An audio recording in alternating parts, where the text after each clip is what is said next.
So 10th క్లాస్లో ఏమైందంటే, నేను 10th క్లాస్లో ఉన్నప్పుడు స్టార్ 2000 కంటెస్ట్ అని ఒక కంటెస్ట్ పెట్టారు. ఓకే.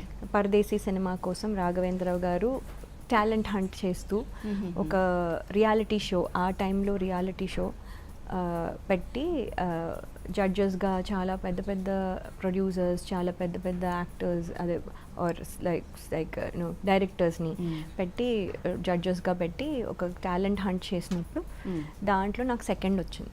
ఓకే. శివాజీ అప్పుడు ఇంట్రెస్ట్ ఉండేనా, నేను ఇట్లా మూవీస్లో చేయాలి అంటే అండి ఆ ఏజ్ 15లో పెద్ద, అప్పుడు 10th క్లాస్ అంటే 15 కదా, 15లో పెద్ద తెలిసేది కాదు. అంటే ఇది ఏంటి, ఇది చెయ్యొచ్చా, అంటే ఇది కెరియర్, ఎందుకంటే మొత్తం చదువు, ఇది తర్వాత ఇది ఇది ఇది ఇది ఏంటంటే ఎక్స్ట్రా కరిక్యులర్. మేము డాన్స్ ప్రోగ్రామ్స్కి వెళ్ళే వాళ్ళము, చెస్ ఆడుతూ ఉండేవాళ్ళము. సో ఇది అదే ఒక ఎక్స్ట్రా కరిక్యులర్ యాక్టివిటీ, ఇది ఒక యాక్టివిటీ అనుకున్నాను. కానీ ఇది కెరియర్గా తీసుకోవచ్చని నాకు కూడా మా పేరెంట్స్ కానీ లేకపోతే ఏదో ఒక హింట్ కానీ అప్పుడున్న ఎక్స్పోజర్కి తెలియలేదు. అంటే మాకు ఈ ఇన్స్టాగ్రామ్ లేవు, ఇవి ఫోన్లు లేవు, ఏమి గూగుల్ లేవు, ఏం లేవు. సో అది ఒక కెరియర్గా చేసుకోవచ్చు అనే ఐడియా కూడా లేదు. సో మ్యాక్సిమం అయితే లా, లేకపోతే ఇది చాలా ఎన్ని ప్రొఫెషన్స్ ఉన్నాయి అంటే అవన్నీ పెద్ద ఆప్షన్స్గా నేను ఆ టైంలో అనుకోలేదు. సో అందుకని ఇది ఒక డాన్స్ ప్రోగ్రామ్ మనం చేస్తున్నాము, అదొక స్పెషల్ అంటే జస్ట్ ఎక్స్ట్రా కరిక్యులర్ యాక్టివిటీ అంతే.